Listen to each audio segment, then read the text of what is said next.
All right, everybody, welcome out to the Log Room Guys Craft Beer Show. It is Tuesday, February the 15th, 2022. Jersey Johnny coming at you. And with me, as always, is none other than Mr.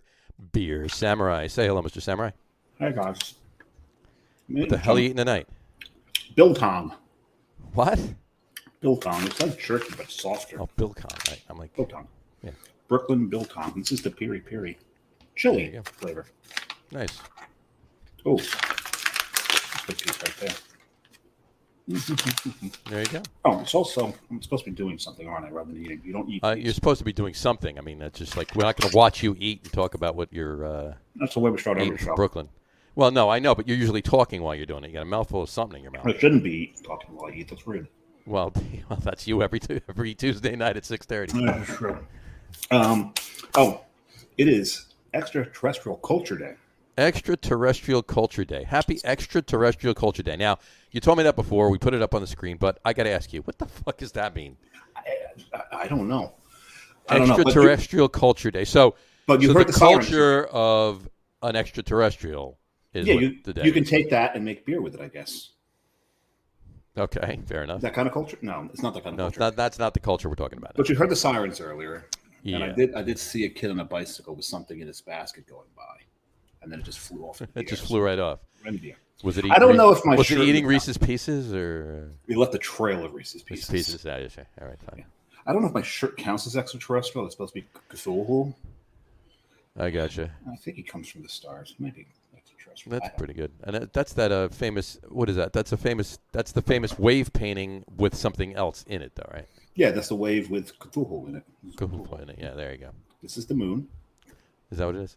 Mm-hmm. I can show you another. I was going to say, please don't show me the other moon you got. I really don't want to see that. All right, so it's also something else today, right?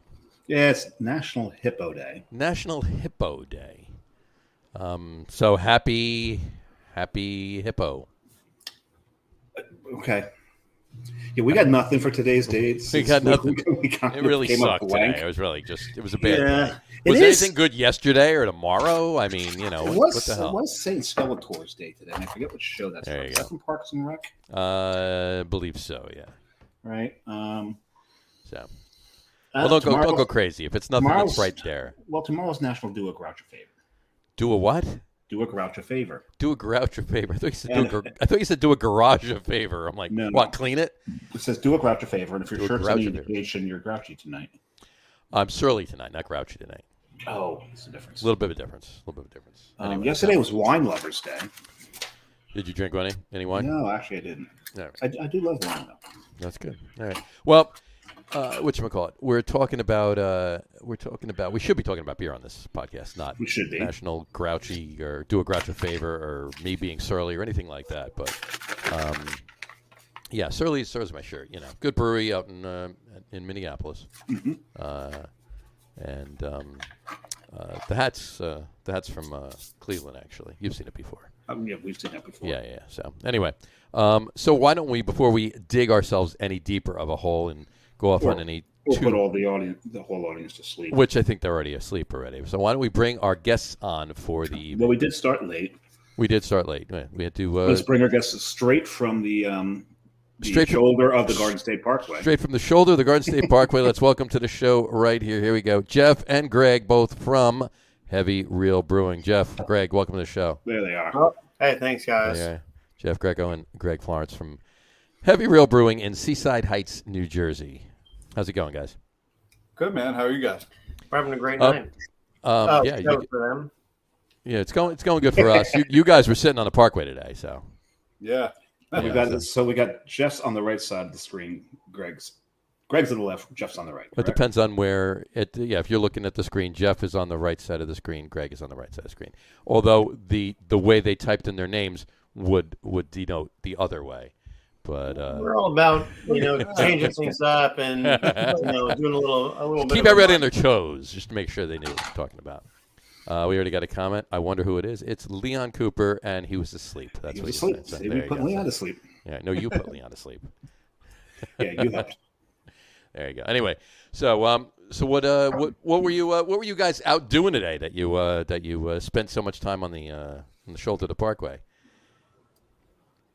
Do I get this one? Silence. Well, we I put it to We put them to sleep, too. most of the morning Well, busy as beers, and then a little bit before we open up the tasting room, we were going to go look at a transit van for delivering purposes. Sure. And then I'll hand things off to Jeff, and then we can kind of toss back and forth. What There you happens go. I guess it's a sign. On the way there, our alternator went on one of our vehicles.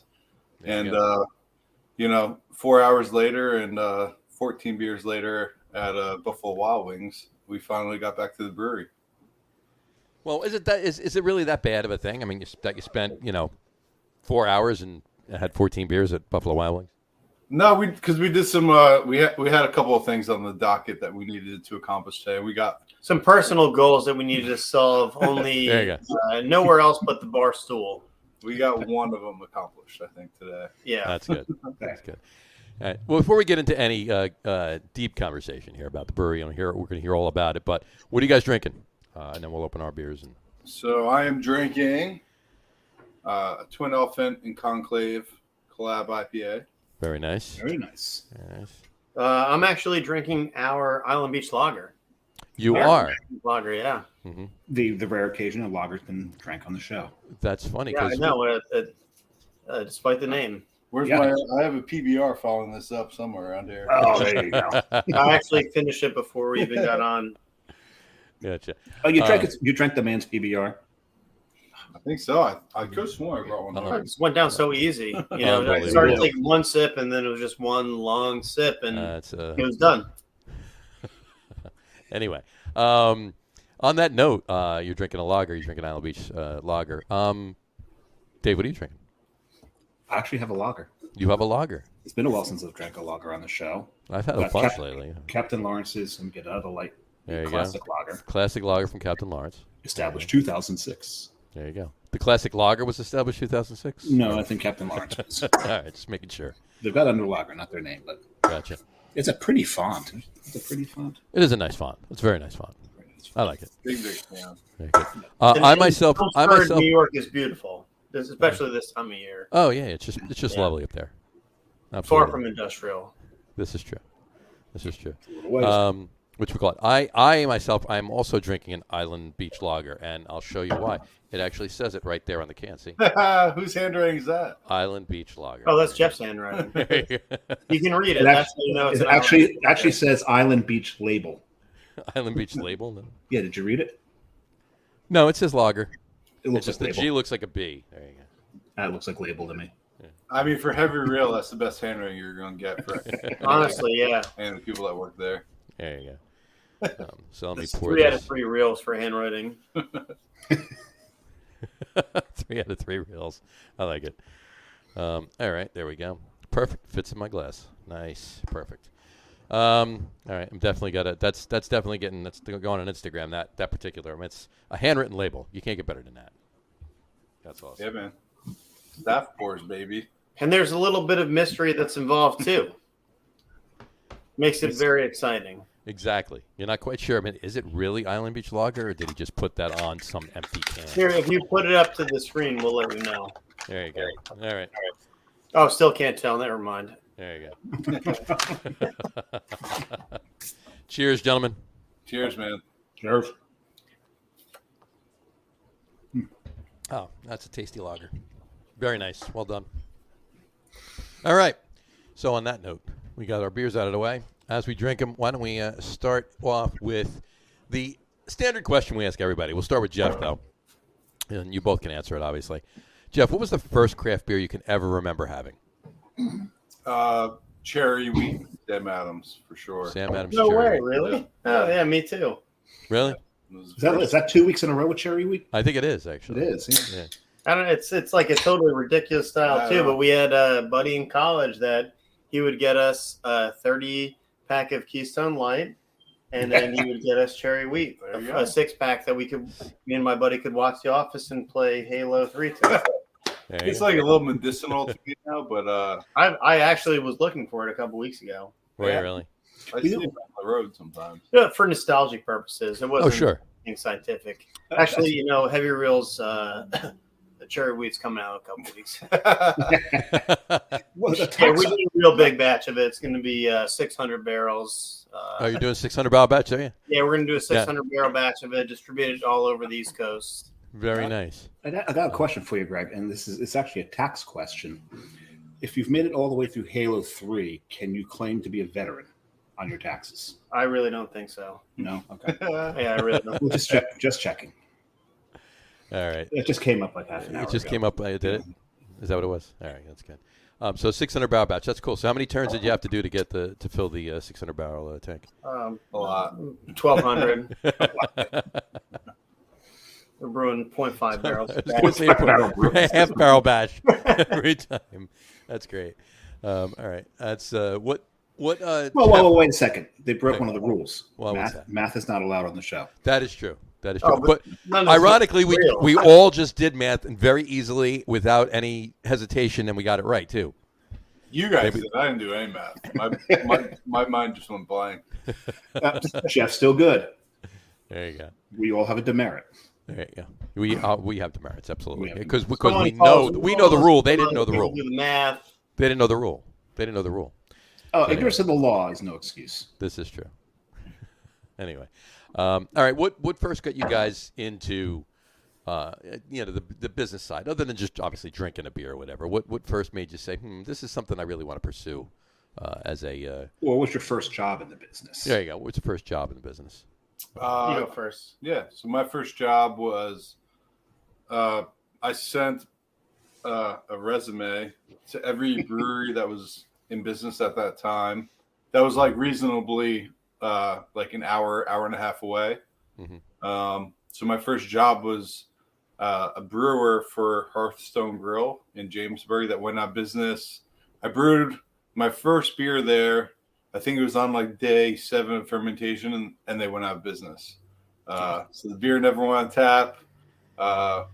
So then my real first job was apprenticing at Little Dog in Neptune City with Gretchen. There's a good place to learn. It's a great place to learn. There you go. And Gretchen is a great learner. Yeah. Yeah, she's trained a bunch of us New Jersey breweries. Now I know Travis came after me. He went to Brick City. Yep. And now he's down in Charlestown Fermentory. So, 2 of us now have gone on to greener pastures. There you go. Very nice. Very nice. And Gretchen's been on the show, too. Just almost a year ago now she's been on the show. But She's awesome. She's the shit. yeah. Oh, absolutely. yes. She is a state treasure. There you go. Great. What about you? So I got my start at Departed Souls in Jersey City, helping out in the tasting room, then working under Brian Cass, etc. at Ironheart, Mm-hmm. and then getting into the tasting room at Kane, and then brewing at Magnify up in North Jersey. So I worked there for kind of from the ground up. So with my experience at Ironheart, I kind of learned what the layout of a brewery was. And Eric Ruda was so nice to bring me on as a part of the team to kind of learn from the ground up, start by cleaning tanks, and then work my way up to actually making wort. And then that got me to where I am today. There you go. And as everybody knows, cleaning tanks is 90% of brewing. So, Oh, absolutely. yeah, if not more. For sure. Yes, it's a glorified gender position. Exactly. Mm-hmm. Yeah. The few hours you spend making the brewing the beer, you're cleaning a lot more than it. So anyway, all right, what was the initial, Jeff? What was the initial inspiration for wanting to? Did you know you wanted to open a brewery? Was that your end game all along, or is it just something that like you're working for Gretchen, you're working with Gretchen, and you're like, you know what? I want to do something. I want to do something like this. What was it? No, so honestly, I was offered kind of another position from another brewery. I just wanted to be a brewer. I was teaching full time at the time. Wanted to get into brewing. I wanted to do a career change. That job kind of never came to fruition. So I was apprenticing. And at that point, I already kind of made up my mind. I'm going to do my own thing. I just want to understand, the basics past home brewing first, like how to clean kegs, how to make a schedule for brewing, how to the grain orders, how to essentially run a small brewery. Because at that time, I still wanted to be, quote unquote, small brewery. So I was really just looking at gaining experience to run a small brewery, and I guess I don't know. I guess I just kind of wanted to do my own thing, and that's what made it happen. Gotcha. Dave, you have to go somewhere? Is somebody blowing the horn for you? Or I'm about to open that window and yell, shove that horn up your ass. I thought your ride was there. I mean, we're keeping you from somewhere. This is City Life, baby. And Greg probably. Not on Bay Ave and Tom's River. Yeah, Greg's probably aware of that up here. If you sit at a light for 1 millimeter of a second, 1 microsecond, they're on their horn. Yeah, I was in the central. I was on Congress and Central, and that was high time for a red light and someone beeping at someone else. Not to mention incredibly loud music. Oh yeah, there's that too. Well, Yeah. that's a prerequisite for being stopped behind somebody at a red light in a city, right? One hand has to be at 9 o'clock on the wheel. The other hand has to be right above the horn, Or over here. Yeah, ready to go. Yeah. Right, or over it. or just your knee on the wheel, the finger out the window, and the hand on the horn. Ready? Yeah. I like that one video where the light turns green. The guy behind him automatically blows the horn. Right. The guy gets out and starts dancing to Earth, Wind, and Fire. Do you remember? And that's the song he's dancing to. There you go. It's like, yeah, I don't know if I have the balls to do that next time that happens. That's funny. Nice try. It'd be fun. I did it once when I was probably 18 or 19. Stupid, right? I'm sitting at a light. Like 150 years ago. Yeah, all right, thanks. All right, yeah. 135. Feels that way anyway. So I'm sitting at a light, and the light changes green, and literally, with the light, the horn gets blown right from behind me, and it's not late at night. What show that again, It's the Jeff. actual label. So. Well, that's the actual label. That's the actual label. There it is. There you go. A candle on a skull. I like it. Exactly. And it was like light changed and the horns at the same time. It's like the light controlled the guy behind me's horn, right? So I don't know what possessed me. I just put the car in. Actually, I had a stick. Put the car in neutral, put the brake on, got out of the car, walked back, and I said, "Can I help you?" He said, "What the hell are you doing?" I'm like, "You blew the horn. I figured you wanted something, right?" I was like, "I wouldn't do that now, but I don't know what possessed me to do that." And he looked at me. He didn't know what to say. He was like, he didn't get mad or anything. He was like, "Did he just do that?" So I just got back in the car and I went. I wouldn't do that in Union City. I wouldn't do that in Union City. I was in Nutley actually when I did that. Oh yeah, you can get away with that. You can go away in Nutley. Oh, it's a different world now. Yeah. So anyway, all right. So when you first started Heavy Reel, when you first started the initial plans and everything else, how long did it take to actually open? I think it was about a year to the day. Really? Yeah, it was. You always hear this horror stories of, it took us 2 years, it took us 3 years. I think when we opened, it was kind of right after the craft beer, like the New Jersey craft brewery boom, but kind of right when it was still like easy to open. So a year to the day. We were small too, so we opened on a 2.5 barrel system, so it wasn't like too much stuff to do. Right.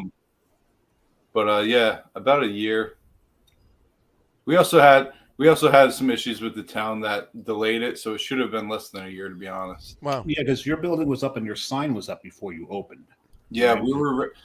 we opened I think April 13th. Yeah, Friday the 13th in April 2018. And I think the St. Patty's Day parade was like, I want to say March 11th, and we were ready to open in February, and we wanted to open for St. Patty's Day, and the town paperwork just sometimes disappears and gets lost. And Right.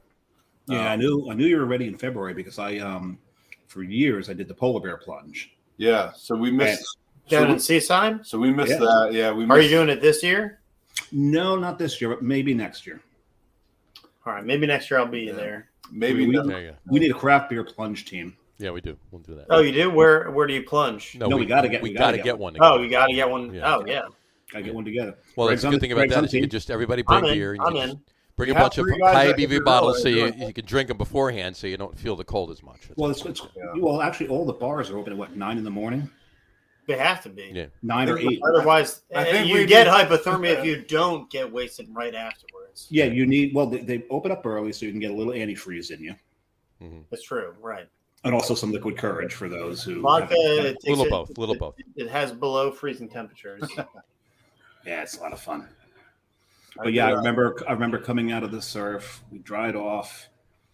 We were looking for a bar, and I said, "Oh, I saw this one brewery. Are they open?" And you guys still had, I think, paper on the window even. Yep. You know what? I mean, That's right. for years, I did at least 2 or 3 polar bear plunges. Polar bear plunges? Polar bear, yeah. Polar bear plunges. And what I mean by doing polar bear plunges, I mean watched them on TV. You know, just like saw them go and just had a beer while I was Fuck that. Well, no, I'm not even going to say what Leon calls it. No, don't do that. No, I'm not gonna do that. No. Anyway, all right. He's more than free to comment what he refers to it as. I keep trying to get him to do it. He won't do it with me. No. So, all right, Jeff, you before we get to Greg, how long were you? That was a 2.5 barrel system you had. Yep. How long were you there before you realized, okay, yeah, I need to be somewhere bigger? So we opened right before the first summer. I would say about a year and a half in. I thought you were gonna say about a week and a half. No, a year and a half. About a year and a half in. Probably after the second summer, I was starting to get like a little burnt out. You know, I was like still, it wasn't sustainable enough to do it full time. Mm-hmm. So I was still working full time, coaching high school sports full time, doing the brewery full time. So it took about a year and a half, and I was like a little, starting to get burnt out from it. Right. And we had an opportunity come up to purchase a building. So my business partner and I took a leap to do it. We bought the building, and then COVID obviously had a huge impact on opening the new spot. Sure. That was another year and a half project, and 15 years off my life in humanity. And but here we are, and there's not a day that I don't show up to the new spot and don't feel like it was the right decision. Oh, sure. It's just we drove past the old building today, and I said I don't miss it. For 1 second. So, what did you teach? I taught high school phys ed. Phys ed, and what did you coach? Football. Football. Head coach, defense, offense, lineman. I was a varsity tight end coach and offensive coach. There you go. In Tom's River or Up north. up north? Yeah, that was the other thing. I lived an hour away from the brewery, so Lovely. it was teaching full time, coaching full time, 2-hour commute every day, brewing till 1 o'clock in the morning, waking up at 5. Right. Doing it all over again. So it was a grind for sure. Hell yeah. That's kind of what made it. Sustainability was really what made me want to go to the next step. Have like something where, I could have a career out of. I could have, my friends have a career out of, and make it a sustainable business. Sure. Absolutely. No, it's definitely a smart thing. Greg, when did you come on board? So I came on board at the beginning of June. June 8th. So I only know for one reason. Why is that? What's that? That was the first collab, and I was super hungover your first day. It was June 8th of which year? Jeff had passivated all the equipment before I started, Gotcha. and I was on a bit of a hiatus with my wife, just kind of celebrating a long vacation, moving from one job to another. Oh, hiatus with your wife, not from. Okay. You're on a hiatus Enjoy with, ourselves. not from, with your wife, yeah. And Jeff is sending pictures and videos of passivating all the equipment and getting everything prepped and ready to go. And I'm feeling more and more confident about the first day. And then June 8th hits.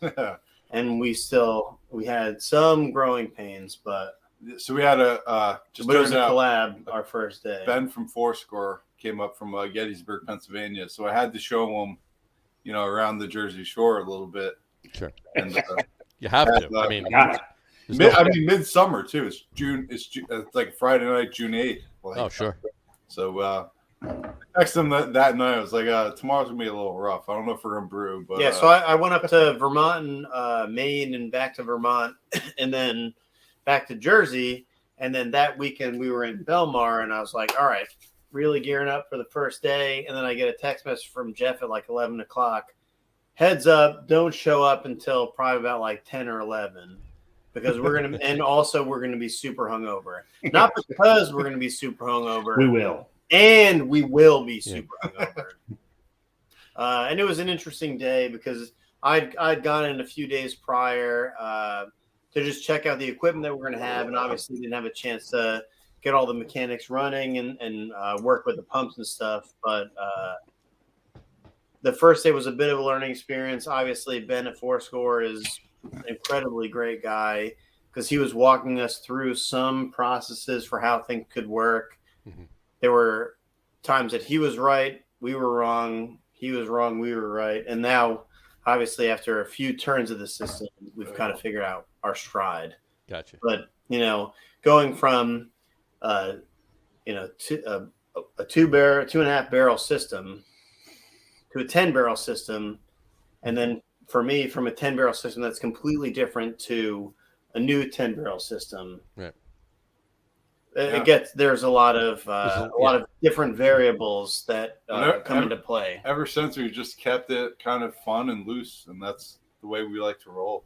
Gotcha. Now, the 2.5 barrel system you had, was that a steam system too, or was it electric? No, it's natural gas. It was natural gas. Yeah. Okay. Yep. There you go. That's cool. So now we have kind of a hybrid where it's electric and natural gas. That works. Yeah. Very much. All right. So what was the collab you did? So like looking back now, the concept wasn't as good as it could be. It was a banana and passion fruit sour. So like those two fruits don't mix too well. Gotcha. But it was like one of those collabs. It's like, all right, you pick a fruit, we'll pick a fruit, we'll brew a sour, and I just don't think that combo kind of works. It's one of the more difficult concepts to scale up to. Yeah. Because with fruited sours, they need to be very heavily fruited. Mm-hmm. And that's something that's a little bit of a trade secret as to how breweries make that happen.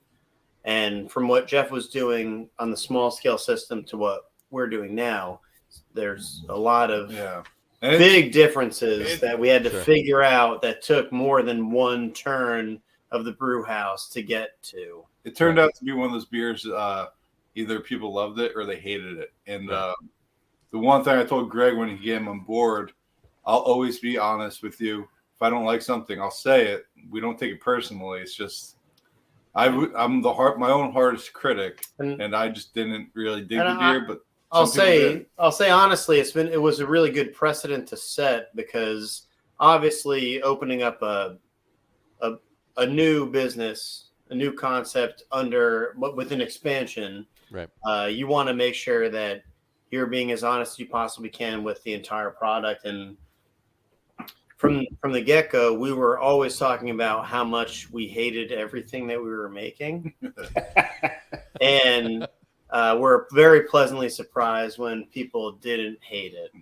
And I think that we're still really, really hard on ourselves, but that's part of why we get along so well, is that we understand that we're always trying to get better with everything that we're doing. Right. And we're constantly doing tiny tweaks, maybe some big tweaks to some of the sour recipes, some of the IPA recipes, some of the lager recipes, but we're always on the same page that like we're just trying to be critical in the most positive way that we can be, because we want to be out there making some of the best beer that New Jersey has to offer.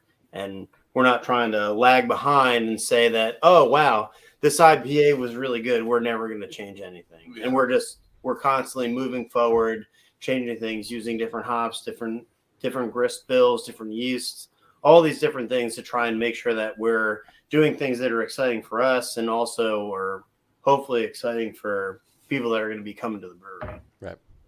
Gotcha. So that's just like going back to like your homebrew roots. That's how everybody starts. Like everybody. Yeah, I mean, from Jeff working at the Old Space, I mean, he had probably 5 or 6 years of brewing experience that you could get at a professional system. if you're brewing 10 barrels of beer at a time, and it takes you however many weeks or months to sell out of everything, he was working a 2.5 barrel system where he could sell out of everything in a weekend. Right. And then he could brew again. And a lot of times he did too.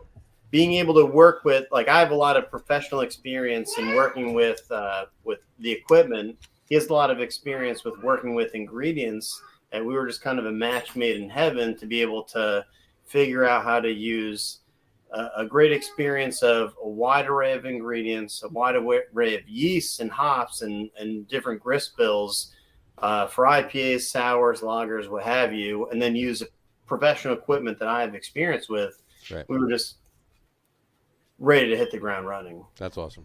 So which lunatic picked banana in that equation? Ben from Blend it, Post yeah. We'll definitely blend it. I mean, it's not even a lie. Is there anything else that you didn't like about it? Because we'll throw it on. I mean, banana ice cream, that's all Ben. Passion fruit, all Heavy Reel, always. Always. Yeah.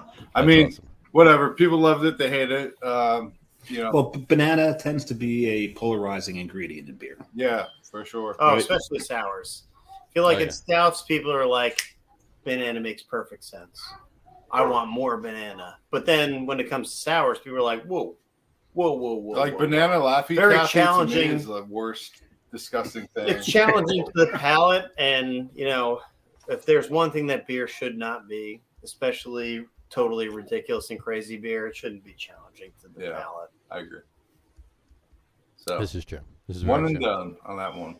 That was it. Not coming back. Now, but you've done other heavily fruited sours with pomegranate, just not with banana as well. Yeah. Yep. Not pomegranate. Passion fruit. Passion fruit. Passion fruit's the way to go. Pomegranate. Some left to be desired.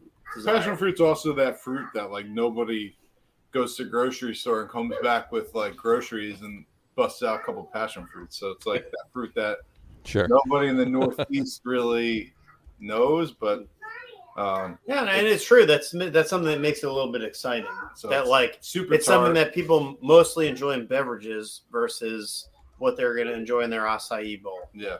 Right. So where did the name come from? So the name, so we spent. From the surfcasters out there on Seaside. No, so it didn't. So like, like when I was home brewing, my wife and I, now wife, were talking about names for the brewery, and I always said I was opening up a brewery, and we spent months trying to figure out a brewery name. Where I was just like, we just need to pick something and roll with it and go on to the next step. Like we're spending way too much time and effort thinking of a name. So one day I was at work, and I was looking through like an old photo album that had like I took pictures of an old photo album and put them on my phone. I saw this picture of my grandfather fishing, and it's up in the brewery now. If you go in the tasting room, there's a picture of my wife and I's grandfather, and he was catching a fish somewhere in New Jersey, and I was like, a Heavy Reel, and I just said it to her. She's like, yeah, that's cool, and we just went with it. Wait a second. You and your wife have the same grandfather? Huh? Oh no. But they were. When we tell stories about each other, they were like the same person. Like, okay. Old fisherman, but it's like this is Jersey, not Kentucky. Barrier Island Brewing, but there's already Barrier Brewing in New York, and Barrier Island Brewing is actually copyrighted by somebody in the world already. So, option 2 we went with, and just why not Seaside Heights Brewing Company? Boring. I'm kidding. By the way, I'm just kidding. It's also boring, but right, exactly. So anyway, so who's that I hear in the background? Is that your son, Jeff? Yeah, he's still awake. Yeah, he's not falling asleep. Do you guys want to guess the appearance? Because he's more than happy. Bring him in. Come on, Tails. Tails, you're a guest appearance on a podcast. Come on. Taylor, come here. Here he comes. Come here. Watch out for the chips. Come on, Bubba. Come here. Come here. The camera shy. Mommy, we need some help. Where is? Let me see that. Where is he? Oh. He does exist. He's making noises. Oh, There you go. It's actually just a recording on the ground, like they're just world leaning wants in. to see it. There you go. There he is. There you go. Staying up past his bedtime. Rocking and Look at rolling. him. Is it past your bedtime? Do you Is see it past yourself your in there, bedtime? Tim? What's his name? Taylor? Yep. Taylor. I Taylor. like beer. I want beer. Oh, yeah? Perfect. You want beer? Is that a frog on his PJs there? It's Baby Shark. Show me your Baby, Baby shark. Yeah, Baby Shark. Please don't start singing. Shark. Nothing Baby Shark. Do it anyway. Good. A little do. Okay. There you go. All right. Bye. All right. Say bye. Bye, Taylor. Bye, Taylor. Bye. There you go. Yeah. So, Even the mere mention of that song, like for 3 hours, I'll be singing it in my mind. he's back. He's back. He's back. Yeah, So does he have his top threes ready? yeah, there he His is. top threes. Oh God. He likes. He's a big fan of Roast's Bone from Twin Elephant. All right. His top three is Baby Shark, Baby Shark, and Baby Shark. and Baby Shark. He Right. said he's actually Honorable mention, technically a good fan of Grandma Shark. Grandma Shark. There you go. I like Grandma Shark. Grandma Shark was something in her day. She was a handsome woman back in the day. Yes. Yeah, he is a complete brewery baby though. Like loves going by the blow off tubes. Oh, great. Now I did it too. So I also made a mess. yeah, he's a brewery baby. He always wants to pour beer. He's a brewery baby. There So you go. is that a Red Sox logo on your glass there, Greg? It is, but it's my brother's. I am a Mets fan. Greg, I don't think he's a baseball fan. This was a glass that was given to me, and It was the as glass far was as I'm given to concerned, you. it's So. just a We've got nothing against the Sox. No, but I mean, Jeff, as a Mets fan, you have to realize that. I mean, your second favorite team is always the Red Sox, right? Yeah, I mean, I lived in Boston for a little while, so I don't. As long I as got it's not it, the Taylor. Yankees. I got it. There you go. All right, more on that in a minute, though. I actually got a couple other questions. So, all right, so let's talk about some of the beers we haven't, other than the passion fruit and Banana. and the banana sour. Let's talk about some of the beers. Now you're doing a lot of hazies, you're doing a lot of fruited sours, you're doing some pastry stouts. I'll throw one in that I had a couple of months ago, but you take the lead. Greg, Jeff, both of you talk about some of the beers you're doing. So our big emphasis right off the bat was hitting the same stride. Is that a puppy? Oh yeah, It's a we got full-grown dog, it's a zoo here. We got 2-year-olds, cats, dogs, fish, everything. and brewers. It's crazy. Brewers, everything. Oh, It's full house. I mean, I'm the loudest of all of them for sure. So Jeff, who do you have to clean after more, the dog, the cat, or the kid, or the brewer? Who do I clean it's after really more? this the brewer the most. It's the brewer. Yeah, that's got to be the brewer. Yeah. I mean, I'm pretty messy myself, so So we, I think we started off the concept of the brewery hitting mostly fruited sours, IPAs, and then we did one lager that was a lemongrass ginger lager called Yukio. That Nice. Jeff was super proud of, just to have some kind of diversity on our taproom board. Mhm. What we found was that the Yukio sold very well. The IPAs sold pretty well, and the sours didn't sell very well at all because over the course of the summer, we had a lot of customers that were in that were of a very older demographic, not a craft beer demographic, and they were more of just like your broad scheme of people that wanted to come in and try a brewery for the first time. Right. And since then, we've matured a lot in recipe development and utilization of hops and figuring out exactly where we want our beers to be. And we're still experimenting quite a bit, but we hit a really nice balance where one third of our tap list is IPAs, 1/3 of our tap list is sours, and 1/3 of our tap list is traditional stuff. Because we want to make beers that we're going to drink. And honestly, I'd say that most of the stuff that we have on tap is what we want. Okay. Yeah, we like vacationing in some of our IPAs. I think the sours, it's kind of the same thing where we make something that's really cool, do a couple tastes, but what it comes down to, we just want to make sure that it's something that we really enjoy. And we've had a few customers that have come in, especially the last 2 weeks, where we've done a couple one-offs that people were really, really excited about. And then the more traditional stuff, which is something that we're really, really excited about because we build ourselves up because we don't make those beers as much. A lager is going to take a little bit more time than an IPA is going to take. Sure.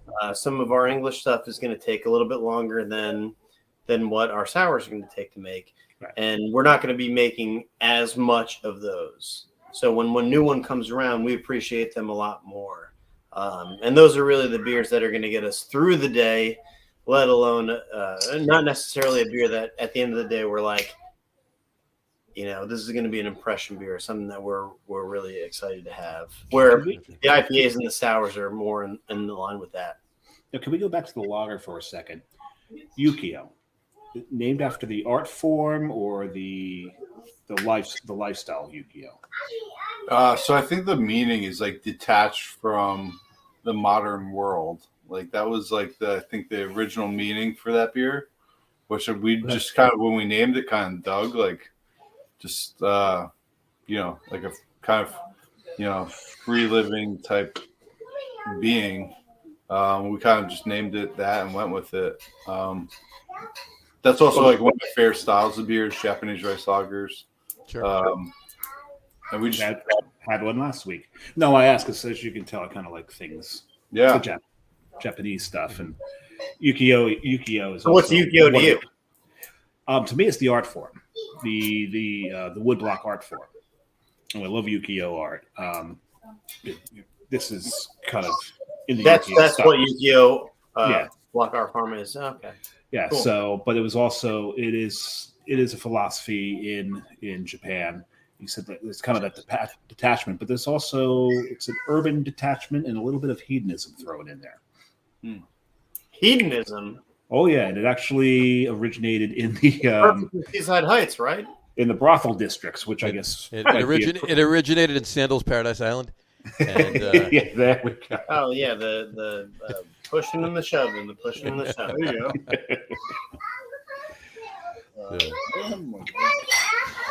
So what are the core beers? The names of your core beers now? So is Yukio still? We just have two right now. Okay. It's just Drowning Clown and Island Beach Lager. Island Beach Lager. Okay. Those two are your consistents. Those are your cores. Those are always available. So our basic philosophy on those is that for IPAs, we're going to make a lot of IPAs because they're very popular. Right. We obviously love to drink them too. Yeah, I would say but we want the Drowning Clown to be our barometer. That if we change something with a base recipe, we change something with the dry hopping rate, we change something with the brewing salts, we want to make sure that that's where it happens first, and we know what we're dealing with later on. So that if we make some huge adjustments in some of our further IPAs beyond that, we have some idea of where they're going, rather than just making some bullshit IPA every single time where it's like, oh, the IPA, the recipe is exactly the same, or we change this and that. We want to be a little bit more calculated than that and say like, all right, we want to see what a more heavily weeded IPA will be. Well, I just opened the bullshit. What's IPA. this dry hopping rate going to do? And then for our lagers, Island Beach Lager is kind of the same thing where we're testing what our water chemistry is season to season. We're making sure that we're adjusting appropriately and making something that's going to be very easily drinkable, because that's why we like to drink lagers. We want them to be super interesting. We're super proud of this last batch of Island Beach Lager. And I think that's kind of where we're going to land as far as water chemistry, hops, and grist are involved. And we're going to use that as our projection for where we go forward. Gotcha. Cool. Yeah, so I would say if you followed Heavy Reel since day one, we were like always anti-flagships or whatever you want to call it. But if you've seen us grow over the past 3 years into kind of a new business, I would say that's where we decided, all right, we need like Greg said, a barometer for our IPAs and for our lagers. So right now, it's Drowning Cloud and Island Beach Lager are the two that are always on our brew schedule that are our best sellers for distro, taproom too, and it's kind of I've kind of learned over the past couple of years that you kind of do need two beers that you get somebody that comes in once a week. They want consistency, Right, sure. Which is always fun with us because we, even with being consistent, we still on Drowning Cloud and Island Beach we'll make tweaks that we know, but I don't know if the average person knows. But I think we batch to batch, we are always still improving. Tweaking here and there, getting the stuff, just dialing it in, and right. Like just when we think we're like, all right, this is it, we're like, nah, fuck it, let's add this or decrease this or change this. But I guess don't get me wrong, there's still batches here and there that will just completely go completely haywire with, but for the most part, we use those as our figures for saying that this is where we want our lagers to go. This is where we want our IPAs to go. Gotcha. And then figuring things out from there. Dave, you just opened a beer, I heard. Yeah, I opened a bullshit IPA. A bullshit IPA? Yeah. Oh, yeah, nice. What kind of bullshit IPA? Oh, no, I'm sorry, wrong thing. Wrench. There you go. Oh, wrench. Oh, well, we're wrench.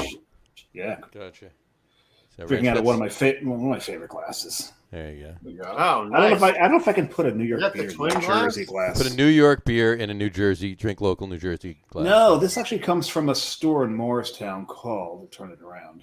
Oh, look at that. Just Jersey right there on 124 Main Street, whatever. Yeah. South Street. Right there on South. You're talking near the. He's drinking out of a Christmas gift glass. You're talking a 2-form. No. Bought that myself. Oh shit! Gifted to himself. Yep, he gifted it to himself. And it was a just because of me. It was just you got yourself your own gift. You felt good about yourself, and you wanted to get something just for you. No occasion I was rewarded. Because you're good enough, you're smart enough, and doggone it, people like you. There you go. Yes. Have you had a Twin Elephant True Believer out of that glass? No, I should probably get one of those. Oh, that's the ultimate. I'm gonna put up. Here's my Jersey collab there, right? There you go. Bouncing Souls, Twin Elephant, drink local, just Jersey, drink local. Here's my. Absolutely. Forget about it. Here's my next. Forget about it. Yeah. Here's my next beer. We can't see it. There we go. There you go. There you go. So, maybe a shake. So what did you guys think? So just the Jersey hold thing. on. I was doing this for a reason. I've got a question. There's a setup here. I was setting it up. While I pour this beer, obviously this is a series, correct? Yep. So why don't you talk about that series? Since we're talking about flagships, talk about the series. You're not doing flagships, but you're doing some series. So and Dave, remember your question. Sorry. That series started specifically because we started doing thick, our fruited sour series, and we wanted that series to be a mixture of fruits, either single fruit or combo fruit with Barnegat Bay sea salt and our sour. I think you do the whole entire story. Where do you get Barnegat Bay sea salt from? There's a company that harvests it, so we get it locally. And then very cool. We wanted to, branch out and adjunct it more. So like the sweeter type of sours where you put marshmallow in and different types of adjuncts. So that's how the Love brand started. We started it, I think, Valentine's Day. So probably 2 years to the day. We did our first, it was like an ice cream raspberry sour. And it kind of just took off from there. It was like one of our highest rated beers. So we started, the Love series. It was just supposed to be a one-time Valentine's Day thing. And then we just kept exploring, the sweeter, more adjuncted sours. And that's how Love became its own brand. There you go. And I would say it's probably more popular than thick now. I think so. So even though, like in my heart of hearts, I still like the thick brand better, but still like the thick brand better. Not really what I want. for later on, remember the whole concept of having a series of beers as your fruited Well, your fruited Yes, sour. we have two. We have Fruited thick sour, and so- love. Yeah. Thick and love. So fruited sour is foreshadowing. It's foreshadowing. But we keep coming back to that. Yeah. I just realized something. So this beer is And dogs oh wait. Is he a hound of some sort? Is he all right? Yeah. He's kind of hound. blue tick. A blue tick. blue hound. tick. Blue Oh, tick they're hound. they're Blue tick beautiful. That's dogs. where the red fern grows, right? Good lights on. Really? There you go. Which one? On the inside? Oh shit! There you go. So, ladies and gentlemen, we have the couch with us. All right. And we're back. Everything good. And we're No one back. break in. All right. So I'll say this before while Greg's away really quick. Not necessarily beer related, but kind of in a way. Okay. So this love that I'm drinking here, orange creamsicle. It's an orange beer. You'd say it's an orange beer, right, Jeff? It's orange. Okay. So it's orange, and I'm drinking it right in up for and I'm drinking it in a Rheingeist brewery glass. So we'll call this a tribute to the Bengals season. How's this right there? So losing the Super Bowl, Dude, but there you go. I was 7 yards away rushing from Joe Burrow to winning like $250.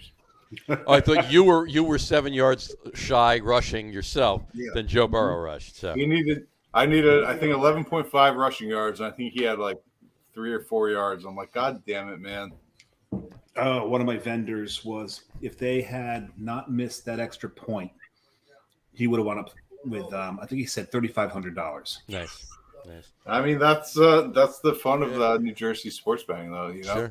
But Exactly. speaking of, Yeah, I don't go crazy. I bet $25 for the entire game. So. No.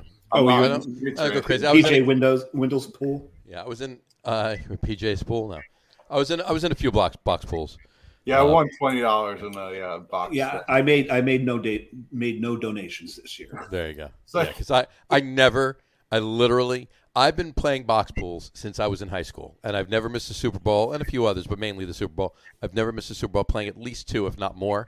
I have, and I'm not shitting anybody when I say this, never won in a box pool. I mean, Ever. And I started playing them when I was in high school. All right? Hard. I'm not my 20s. That long ago, That long ago, right. Yeah. 87 years ago. Shorter than you, Dave. But Now, speaking of the Super Bowl, everybody that I know from Jersey went ape shit over that Chevy commercial oh yeah. where they just drove through New Jersy. Sure. Well, Look, I know that. Oh, I know yeah, that. yeah. it was the Sopranos opening. I remember saying to my brother, I'm like, this is like a new spinoff of Sopranos. And he's It was like, I guarantee it's going to be a car commercial. They started Lo off. and behold, It started off right here. Yeah. Well, it's the Sopranos opening. It's that whole sequence was the Sopranos opening, Yeah. except at the very end where they wind up at bars Yep. down in the Highlands, Yeah. and it was Jamie Lynn Sigler. Makes She me was never want to buy a she was Chevy. Meadow Soprano. Right. Yeah, I was never. a Have fan you of noticed Sopranos. every single car commercial on the Super Bowl was an electric car commercial? Yes, Yeah. Every single car commercial was an electric car commercial. they So, were. Oh, I big thought- time. I thought the one with Arnold Schwarzenegger and Salma Hayek was pretty cute. good too. That was That was good. cute. I thought that was There's- hilarious. But Don't also, forget, I don't forget to know walk the Peggy. electric I car. like that. You kidding me? And then there was the one that started off with a slam on Tesla. Yes. That was the new electric car company. Right. Made fun of them right off the I bat. don't know if I saw that. So yeah, there was a few, and then there was the one with I don't Eugene have the money Levy, to buy a bicycle. How am I going to buy an electric car? electric car. Yeah, so anyway, all right. You should ask for a raise, Greg. What? Yeah. You got it. You got Greg, it. guess your boss for a raise. On the I'm on the air. On the air. Put him on the spot right now. So, all right. What's in store? What's coming up for the brewery? Beers. We'll start with beers. What new beers are coming up on the horizon that you want to talk about anyway? You know, if there's anything you're keeping under How wraps. far that's do you fine. want to go into the future? Next release, that's it? The future, Conan. We have I'll give a little tidbit. We have a collab with Dewey coming up at the end of this month that we're releasing. It's going to be a Blue Hawaiian inspired sour.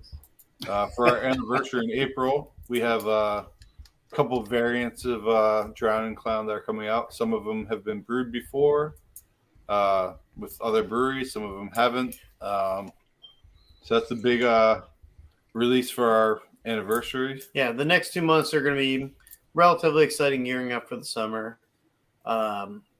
We're trying to excite people in New Jersey a little bit more about the sour game. We're not trying to throw it in people's faces, but we know that the Eastern Pennsylvania crew, and then arbitrarily it seems like Northwestern New York loves fruited sours. Mm-hmm. We don't understand why New Jersey hasn't gotten into the game, into that hiking. We're just double IPA drinkers here. Right. But we love making beers that we like to drink. So don't forget pastry stouts, Jeff. What's coming up? Like Jeff said, we've got the Dewey Collab. We're gonna do another sour, one IPA, and then a couple lagers, and then for the anniversary, we've got we're calling the Clowniversary. Clowniversary. There you go. So we're going to do a batch of Mega Clown, which will be our second triple IPA at that point. Mega Clown. Yeah, so it'll be 10.5% Drowning Clown, Citra Mosaic. Pretty simple recipe, but I think people are the palate for triple IPAs is building. Not like people are getting a case at a time, but they're getting a 4-pack at a time, and it's impressing them. Well, it depends on the triple IPA you're talking about too, right? I mean, you're doing a triple New England is one thing. If you're doing a triple, no, we're going to do a tripel. We're thinking about going Belgian with this one. So when we say it's a Citra Mosaic Belgian IPA. when we say IPA, everything is a New England IPA. We just don't really refer. of course, no, I'm of course, no, I'm just saying, like, you're not doing 120. Yeah. Is my point. You guys, if anybody drinks Heavy Reel, they know all our IPAs are hazy. We just don't ever acknowledge that. You know what? What's funny, and I was just talking about this the other day. Me and a couple people were just talking about this the other day. It's getting to the point now where when you say IPA, it's almost a foregone conclusion it's a New England, right? Yeah. If you're making a West Coast, you have to call it a West Coast. If you're making just a regular IPA, not a West Coast by any means, but not a New England, you have to say it somewhere because you can't. So for our clear, what does Wrench say? What is it says what? New England IPA. Wrench is a New England. No, IPA. I was about to pull it up. It says What does it say? Hazy. yeah, Hazy India Pale. So they will not call it New England because it's not brewed there. So we say American IPA for semi-hazy. We say West Coast for clear, and we say New England for hazy IPA. Full That's on the only hazy. three. Well, IPAs we have. what Jason is saying at Icarus, he's calling everything Northeast, not New England. He says Northeast. Yeah, So- Still I know, AE. that's his MO, so we can't steal it. So we also say fuck New England, and we just don't. We're offering things. In New England. Says the guy sitting next to the guy drinking out of a Red Sox. A Red glass. Sox glass. Again, that's my brother who works at Icarus. So if you want to shame Icarus, That's great. There we go. Go Sox. I will tell you this. Go Sox. Caroline. Bum, bum, bum. All right. I did have a few months ago. You guys did field notes. That was fantastic. That was really tasty. And one thing that I just actually couldn't get enough of when you did it, and I think actually it was still on top when I was there a week and a half ago. What's that? I said, please say Simcoe. No, well, I didn't have it, but You do a Simcoe. Nice. I moved through Shadow. Nice, yeah. That's that was- this guy's beer right here. That was special. I'm glad that you enjoyed it. I am a Schwarzbier whore. So, Well, and with the Schwartz beers and all of the dark check lagers that have been coming out, I've been We call ourselves Schwarz. Schwarz. I like that, Schwarz. We're the Schwarz. May the Schwarz May be the with you. Schwarz be with you. There you go. Yeah, we're Schwarz. And I had pine tones the other day. It was the end of it. It was getting low or whatever, so it was a little more piney. It definitely got a little bit. Where'd you grab it from? There at the brewery. Oh, nice. That's very local. Nice. It was very local. Hyper local. I think it was Friday while Yeah, Jeff it's a little was too putting local. together the I air was gonna say compressor. something So. different next time. While Jeff was putting together the air compressor, I was drinking. The only way to get in more local is drinking off the break. Nice. That's a Little Saturday action. I love that beer. That's definitely going to come back next. Yeah, love probably in the same exact iteration. I don't think that we might change one thing about it, but that's pretty much it. I think it would probably stay the same. We like the pine character, and that will definitely be. That was really nice. That was really tasty. One thing. All right. But we're talking about fruited sours, and we've been foreshadowing it all night. So why don't we do our top 3 list? All right. Sound like a plan? Yeah. Everybody? You guys go first. We go first. You guys are still thinking. No, we'll go first. We usually let the guests go first. Well, let's put it here. Reason we do top 3 really quick. I'll let you know. It's not anything I told you, or whatever. But reason we do top 3s is when Dave and I first started the podcast. We did it for first couple months. We did it was just Dave and I. So we want to do a top something list or whatever. And we decided we wanted to pay homage to 1933, right? The repeal of Prohibition. 33, 3-3. It was 2 of us. So but the main reason. And the main reason is because if we do a top 10 list, it would take way too long. And we wind up doing our top threes turned into 4 or 5 anyway. So our top 3 list tonight is over some long debate today. We decided to go with top 3 favorite fruited sours. Top 3 favorite fruited sours. So let's let the guests kick it off. Either one of you. I think Greg is still researching. All right. So do you want like the specific beer or brewery? The beer and the brewery. All right, this so beer from this brewery or whatever, yeah. I will go not in any 1, 2, 3, just no worries. Top 3. Okay.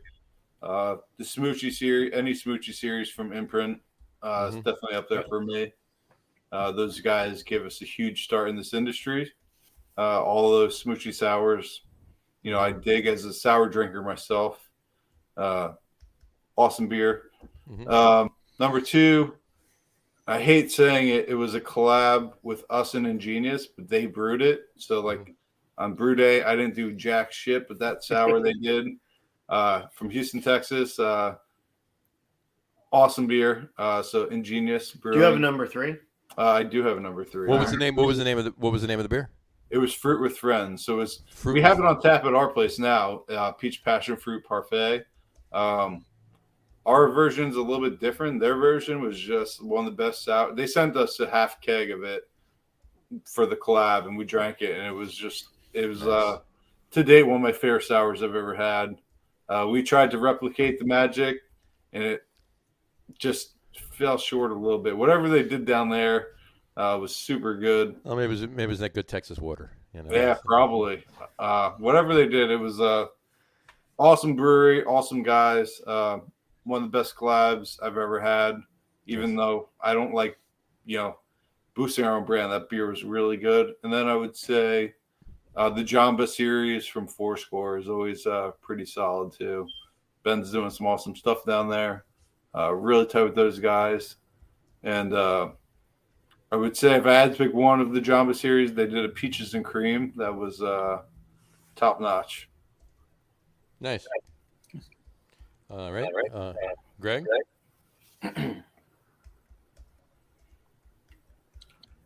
Still debating. Should we cue the music? But he's not really a fruited sour drinker to start. So Well, it's not to say that I don't enjoy them. I think Hudson Valley out of Beacon, New York does a great job. Animal Balloon is my favorite. I think they have a lot of other iterations that have a lot more hype and a lot more popularity, but Animal Balloon is one of the first I had from them, and I will, I will enjoy it for a long time to come. Gotcha. I think that I also very much enjoy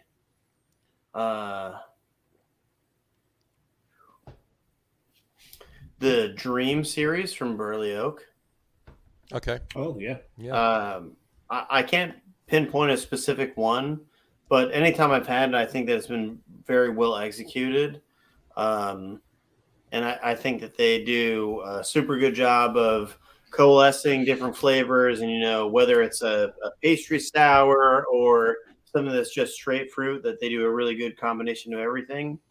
And then also I got to say, there's a brewery out of Philly that's doing amazing things all around the board. Human Robot.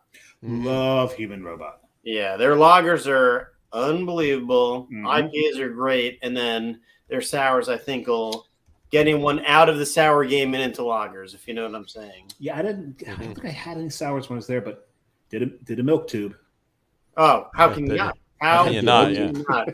Yeah, we're good friends with the crew at the Seed, and I know that they're really good buddies with everybody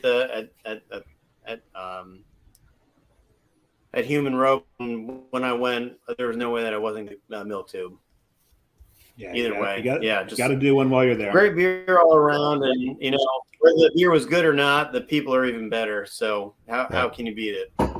And I hear the sandwiches there are fantastic.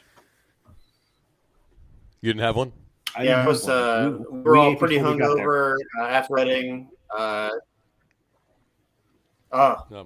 have heard that the sandwiches are unbelievable too. When I'm down in Philly, I have to. We got Il Cielo when we were there. The Italian pills, unbelievable, and anything I've had from them has been unbelievable since then. Yeah, when I'm in Philly, the first and usually only because I'm so full from it sandwich I have to get is at the Nick's in Reading Market. Yeah, the Italian roast pork with the sharp provolone and broccoli rabe. What do you get? Exactly. That's exactly or the roast pork. The roast pork. Roast pork broccoli rabe. That's the sandwich you get, right? Roast pork broccoli rabe. Yep. Last time I was there, I got the actual sweet peppers on it, which was a mistake, but still so full from it that we couldn't get a sandwich. You couldn't get anything else. You can't get anything else. Nah. Oh, that's why you were full that you couldn't eat a human robot. Exactly. Oh, there you go. I went to Dinnick's first. There you go. You gotta go to Dinnick's. There you go. All right. Yeah. You're up. Who's going to complain about that? You're going to get a great sandwich. You're going to get some great beer afterwards. Exactly. Yep, I got some great beer right after a great sandwich. There you go. And you know what? We carried that sandwich because Carrie didn't finish her. She still had half of hers left, and she didn't want to give it up. But we went in to see a concert, and the Fillmore would not let her in with the sandwich. So you ate it? No, we were so full because we had just gotten 30 miles back to New Jersey. No, we actually had gone to the Source and ate at the Source, who recently opened there, and we actually wound up having to throw the thing away. Oh. Well, we Ubered there. The car was so far away. What were we going to do? Hide it somewhere? Eat it. Oh, no. I was too damn full. Hey, you got to eat it. You eat in the car. All right. No, I said we Ubered. Stand outside the Fillmore and eat it. We had walked there. We had walked from Human Robot to Source to the Fillmore. There you go. So anyway, all right, Dave. How long was that? That was probably. Oh, so you have to make your picks. Sour, so we hit whatever. Threes. Top okay, three. So the fruit is actually I've gone 4 on this one because I've got 5. So you can. I want to talk about top 3 beers you actually like. No, these beers I love. So these are my top 4 fruited sours, and rather than doing 1, 2, 3, 4, I've actually done 4, and I've kind of broken it down. So. Gotcha. I broke it down to a Jersey one. Did you break it down into 4? Because it sounds like that's what you're doing. That's what I'm doing. So New Jersey, Zigmeister has a series. I cracked the code. There you go. We talked to you earlier about people have you guys have a series of fruited sours. Zig's got a series of fruited sours. Breweries. He calls it the Sundial series. Navicula was my favorite. You had to put your sundials on for it. Yeah, because I've scribbled it down because I can't remember the name of the damn thing. But it's Navicula. It's grapefruit and lime. So that one's a beautiful thing. Zigmeister. Zigmeister up in Hackettstown. So they do one. Silence. Up in then I lived in Rhode Island for a year.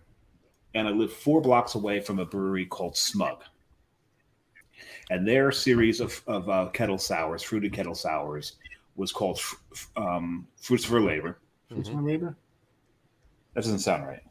Fruits of Our Labor. No, be fruitful and multiply. Be fruitful. Yeah. And they did a black currant kettle sour, which was just absolutely fantastic. I brought John a can of it. Mm-hmm. I bought so much of it that I think I wound up having to pour about 7 of them that had gone bad because I held them so long. It was so good. That beer was ridiculous. That was so damn good. Mm-hmm. New York. That's how good it was. Yeah. I had to dump it all down the... I had to dump a bunch because it went bad on me because I had bought so damn much of it I couldn't drink it all. There you go. In New York, let's face it, Grimm does some great sours, right? Mm-hmm. Amazing. I love Super Sap. One of my favorite, or Super Spruce is one of my favorite sours Nope, of all time, for sure. He didn't name it. Right. Rainbow Dome was my favorite that I had there. There must be a theme here because that's grapefruit as well. And then I had to throw in one for the rest of the world. Let's get out of those 3 states, go to the rest of the world. It's a little story behind this one. What was it, about 4 or 5 years ago? No, almost 5 years ago. It was this April was 5 years ago. Yeah, 5 years ago. It was my 50th birthday, and we did a brewery crawl of Queens and Brooklyn. Great day. It culminated at Spite and Dival. Mm-hmm. Well, for you, it culminated at Spite and Dival. Yeah, you guys went on August. Not bad. What? Not bad. But so the rule was I wasn't allowed to buy any of the beers. And we're sitting in Spite and Dival, and everyone's ordering beers. I'm starting to get a little impatient and annoyed because they're not ordering the beer that I would order that was up on there. Yeah. So I actually got the bartenders. Of course, you wouldn't tell anybody that was the beer he wanted. He just because everyone's all beer nerds trying. We're getting there. He's getting there. So I get the bartender's attention, slip him my credit card, tell him what I want. He puts it down. No one knows I've ordered it to this point. We all start drinking it, and they're like, "My God, this beer's fantastic!" And it was, and again, I got to put these on because I wrote it down because I always forget stuff. Write it bigger. Yeah, bigger. So it was Alvini's Wild. It was Alvini's Wild West Grape from 2015. This thing was fantastic. And probably my favorite fruited sour I think I've ever had. It was pretty spectacular. Mm-hmm. It was pretty spectacular. Amazing. So those are my 4 for my top 3. And John, you said you're going to go 5. If you're having a fruited sour, well, no, I got Spite and Dival, I don't think it counts as your contemporary fruited sour. Contemporary, no, but still. There's no sour. way that, it's a Belgian was it sour. Was it on the level of like being compared to like a Smoochie series from Imprint? No, but it was still a fruited sour it's a of sorts. Versus right. A top 3, nonetheless. I can't argue with that. All right. It was, but I didn't know that was part of it. It was the 4th of my top 3, so it was an outlier. It was an outlier. He wanted to mention it because it was such a good beer that he had that day. It was a special day for him. It was his birthday pub crawl, and So anyway, all right. I will rattle off mine as quickly as possible. Everything you guys have mentioned, all those series of beers are amazing. The couple that Dave had, I didn't put those on mine. A couple of ones that Dave had, 2 of them I've had, obviously. One with him and one because of him. But I didn't put them on mine, obviously, because he had them on his. So I'll throw it down. I got a couple honorable mentions really quick. One, I'll just say I actually just had the other day because last Tuesday I was up at Common Roots up in Glens Falls, New York. And I brought back a blueberry and pomegranate Tasteful Deception. It's their fruited kettle sour. And it was pretty damn good. Did you pour it over your acai bowl? I poured it over my acai bowl. Absolutely. And another one I want to say is Abjuration Brewing out in Pittsburgh. They're doing a lot of sours out there, a lot of fruited sours out there, to the point where they're doing so many. The one in particular that I had that I thought was the best was called Fruited Sour FS version 1.16. So that was it. So, but those are my own mentions. What do you guys look for? What do you guys look for in your fruited sours? Grapefruit flavor. Yeah. What do you enjoy about the fruited sours that you enjoy? I want the fruit to taste like the fruit. Yes. I don't want the fruit to taste like That's number one. Used.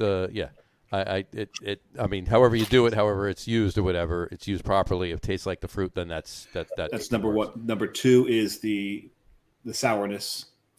You don't want it. Do you to think the point that it where matters vinegar. what you taste like, or what the fruit actually tastes like? What the fruit actually tastes like. What the fruit actually tastes like. I want it to taste like the fruit that's in it. Got it. Mm-hmm. That's why that black currant I thought was so fantastic. It tasted like black currants. And third, I want it to be clean. Yeah. You know, when you drink, as long as John and I have been when you say beer. What do you mean? This is what I'm trying to explain. When you drink as long as John and I have, you can not just today. Not just today. Yeah. You tend to be able to identify there was a flaw in the brewing process here. Something went wrong with this beer. There's either like a bad aftertaste to it. There's an off flavor to it. So you want it clean. You want it the flavors that you were going for the beer to stand out. Brewed correctly. To taste more like fruit. To taste more like fruit. Right. Exactly. Yeah. Right. My top three. It's like more like fruit. The expression of the fruit that's going to be in the beer. Right. Yeah. Exactly. Absolutely. Definitely. Those two that I mentioned before are just a couple honorable mentions I want to throw in there. I'm not going to throw Common Roots' beer into my top three. It was the first time I had any kettle sour from them, much less that one. Literally the other day. But I wanted to mention it because it was very good. It was really tasty. It was spot on. It was very well done. I've heard but great the other things three, about Common Roots. They're good things about them. For sure. Absolutely. But my top three are from Almanac Beer Company. Cranberry Orange Berliner is fantastic. Classic. From Upland in Bloomington, Indiana, Revive is really tasty. And my number one, you kind of stole my thunder a little bit there, Greg. Burley Oak, the Dream Series, but specifically the Triple Berry Dream that they did was absolutely ridiculous. Nice. Insane. They're smiths in what they do. Oh, sure. With all the blending and fruit and flavors and sour bases, it's just the right amount of tart with, like you guys were saying, you want to taste the true fruit. It's just, they do an excellent job. Really excellent. Oh, yeah. And as everybody that does watch or listen to the show knows, we try not to, or at least Dave and I, we try not to put any beers on our list that might have been able to be referred to on our list from the brewery that's on the show that night. But I will give you kudos to this because this is pretty damn tasty. I'm drinking an orange creamsicle. I'm drinking an orange creamsicle, and that's exactly everything we just said. It's clean. It tastes like an orange creamsicle. There's not so much vanilla. It's smacking you in the face. It's like the perfect balance between them. It's given me a really perfect orange flavor. I'm really digging this. So I'm no smoke by any means. I'm just giving you kudos. Very, very tasty. Thank you very much. Yeah. So appreciated. We try brew sours that are still sour. Mm-hmm. Yeah, and it's the right amount of sour too. I'm not like Yeah, you don't want it. Oh my God! You don't want it vinegar. It's not vinegar. It's done right. So kudos, cheers to you on that one. All right. Well, that's our top three list for the night. Actually got a couple questions we didn't talk about before, really quick. We said future plans. We went over beers, but what's coming up in the future? You want to throw it out there right here on the brewery? Start with events. What events are coming up at the brewery? Coming up soon. So in the next month, we've got the Polar Plunge in Seaside Heights, which is going to be huge. They're doing it in March this year. Anybody, What's that? They're doing it in March this year because it usually was the second weekend of February. No, Seaside it should be February 26th. Oh, yeah, you're right. February 20th. So it's within the next month, not next month. It's within the next month, right? Okay. Yeah, so it is next week. There you go. And Next then weekend. A week from Saturday, yeah. In 2 weeks, we'll be celebrating, a little of the Irish. Well, actually, in 3 weeks, we'll be celebrating a little bit of the Irish Riviera with the St. Patrick's Day parade. There you go. And, which is what date's the St. Patrick's Day parade in Seaside? It means more than just getting drunk. Absolutely. March 15th. Yep. March 15th. There you go. You're doing March 15th. Are you guys doing a? Are you guys doing a stout we're brewing an Irish red ale for the event. Very nice. Yep, we're brewing an Irish red ale for the event. We got a couple English beers too. I assure you, the red ale won't be green. It's just a traditional, good Irish red ale. We don't do the green gimmick. It's an Irish green ale. Some of the bars. It depends on Thank what you for that. Thank you for Yeah. that. Oh, you got to have an Irish red. I mean, Irish. Yeah. No, just a traditional, good, slightly roasty. I can red ale. assure you, I will bring food coloring to turn any beer green that somebody wants to turn. somebody No, wants, yeah. please do not. I will. I will absolutely do There it. you go. What else? I will be the con that makes it happen. There you go. And then after that, Anniversary. we got the anniversary coming up in April. At the end The of April. clowniversary. So keep an eye on Instagram. It's April 26th. We've got we're gonna call it the Clowniversary. We're gonna do a whole bunch of different variations on collabs we've done in the past. Release them all at one time. Invite everyone to come down to the brewery before the year gets crazy. Very nice. Very nice. Awesome. And any other regular events? I mean, I heard you had open mic night last week. Yeah, we tried that out the first time. We got trivia coming up. For wait, the wait, Polar wait, Plunge, hold- that is this weekend. So Polar Plunge is this weekend. Kyle Ahern is playing that night, and he wanted me to let everyone know that O'Doyle rules. O'Doyle rules. There you go. I don't know what it means, but he told me to let everyone I thought know mid high O'Doyle rules. I thought mid high football rules. No, never mind. Same movie. Well, I can only follow what Kyle Ahern tells me. He's a celebrity. He's in Revolution. Yeah, Don't tell people I said that. And then, if I'm wrong, I think we're doing trivia twice in March. You're doing trivia twice in March? Yeah, I heard that trivia is very good. I believe so. Correct me if I'm wrong. Yeah, I think so. I hear the host, on the other hand, we make it pretty easy. Too old. Nah, the host is good. The host is a good guy. No, I heard it's pretty easy. It's a fun night. I've heard. You've heard. I've heard. Yeah. So, anyway, we love any plans down the road for the brewery itself? Not just events like more expansion, whatever. What your anything you want to let out? Upgrading the stools. Upgrading the stools. I'm actually new power I'm cords. thinking about becoming more of a curmudgeon. I'm thinking please. about That is a a little great bit goal. more curmudgeon-y. I like that. Mm-hmm. That would be a great name for a beer. People are going to ask me questions and be like, fuck you. I'm going to trim my beard a little bit, but I'm also going to have something to throw at them too, like a little bit of coal or like chewing tobacco. I'm not exactly sure what it'll be. It might be EKG hops. That could be a suggestion too. When you trim your beard, will you use the trimmings for a beer? Oh no, I'll only use those for good. Oh, yeah, exactly. Homebrews mostly. Homebrews, absolutely. All right. Anything else you guys want to put out there? Mention to anybody? Anything we forgot that you want to say?